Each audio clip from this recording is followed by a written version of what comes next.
চাপৰাৰ ফলিমাৰীত বন বিভাগৰ বৃহৎ অভিযান অবৈধভাৱে চলি থকা দুটা কাঠমিলৰ পৰা জব্দ কাঠমলা মেচিনৰ লগতে বুজন পৰিমাণৰ কাঠ হুছেইন কাঠমিল আৰু আনোৱাৰ কাঠমিলত অভিযান চলাই বন বিভাগে জব্দ কৰে সামগ্ৰীসমূহ।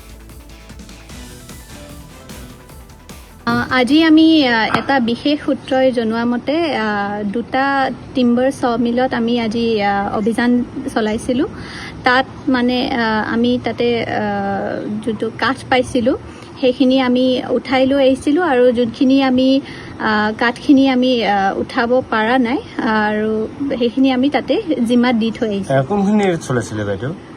এইটো ফলিমাৰী দ্বিতীয় খণ্ড বুলি কয় ঠাইডোখৰত দুটা সমিল আছিল, আনোৱাৰা টিম্বাৰ সমিল আৰু হুছেইন টিম্বাৰ ডিপো। আচলতে কি ইলিগেল আছিল তাতে মানে যোনটো তেওঁলোকৰ সাইজ দিয়া হৈছিল সমিলৰ, তেওঁলোকে তাতকৈ বেছি ডাঙৰ মেচিন ইউজ কৰি পেলাই তেওঁলোকে টিম্বাৰখিনি কাটি আছিল। সেইটো কাৰণে আমি তেওঁলোকক হেৰি কৰিছিলোঁ, অভিযান চলাইছোঁ।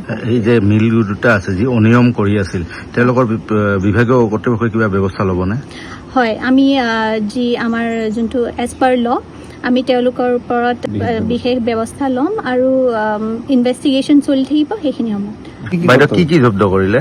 আমি যোনটো সমিলৰ যোনটো অভাৰচাইজ মেচিনটোৰ যোনটো আমি 12 ইঞ্চ হ'ব লাগে সেইটো তেওঁলোকে 24 ইঞ্চৰ চলাই আছিল।